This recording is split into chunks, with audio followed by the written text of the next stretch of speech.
Hello everybody, I hope you're doing well and welcome to the platform of CodeChef. Today we're going to be solving the problem candies. The difficulty level for this problem is cakewalk and the prerequisites required are none. So this is your educator Ansh and I hope you like my video.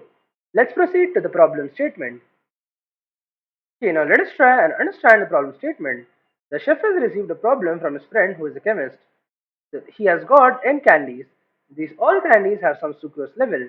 He has to eat each such candy whose sucrose level is the difference of the sucrose level of candy with maximum and the minimum sucrose level. Okay, what the problem statement is saying that basically there's a friend and they're all the candies having a particular sucrose level. Now the person wants to eat the candy having the maximum sucrose level. So basically let me just summarize the entire problem statement.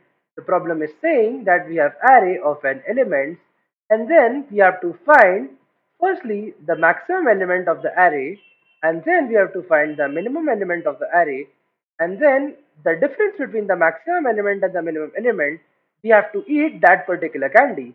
So basically whatever the value of this x comes, if this x is present in the array, then we have to print this value of x. Otherwise we have to print no, that this candy does not occur in the following problem. So here what I mean by that is here the maximum value is 5 and here the minimum value is 1. So 5 minus 1 is equals to 4, and since 4 occurs in the array, we have to print 4, denoting that I'll eat my sucrose level candy 4. Otherwise, in my other case, as you can see, 3 minus 2 is 1, right? Maximum minus minimum is 1, and as you can see, 1 does not occur in this particular array, and hence I print no. So this is what the problem is saying, right? Now how will you approach this type of problem? So the approach for this problem can be simple. What we can do is, we can just sort our array. So by sorting the array, what will happen is, we'll find the maximum element at the last position and the minimum element at the first position.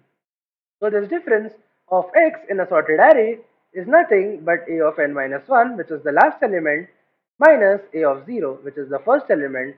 The only thing that is left is to check whether this value x occurs in the array or not, and that can be easily implemented by a linear search. So if my x will occur in the array, then I'll simply print the value of x. Otherwise, I'll print no, that the array is not, or the value, basically the element is not occurring in the array. And this becomes the approach for solving this problem, right? Now let us see the coding section to understand how we will implement this approach. Okay, now let us try and understand the code for the following problem. So here I include all my header files and the necessary algorithms that we're going to use, right? Then after that in my main function I initialize all the variables that I'm using in the code by long.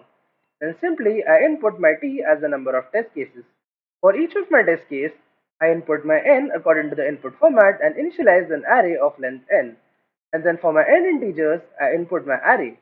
Right? Then I sort my array as per the algorithm, and as you know, our element becomes nothing but in the sorted array, the last element minus the first element. That is the maximum difference that we can obtain, right? Then we put a boolean flag is equals to true. What we do is then we apply a simple linear search algorithm where if we are able to find that particular element in the array, we initialize our flag as false that we found that particular element, and we'll just print the value as m, right? And we'll break the loop. And if our flag was not initialized in this particular code, that means that we are not able to find that value, and hence we print no in that particular case. So this becomes the code for writing this particular problem. Now let us run our code on the sample test cases to see whether everything is working correctly or not.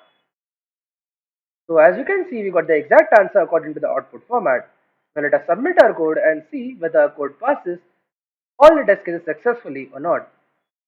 Okay, so as you can see, we got the correct answer for the following problem, and yes, this becomes a valid approach to solve this particular problem, right? Now let us discuss what mistakes people can make in solving this problem.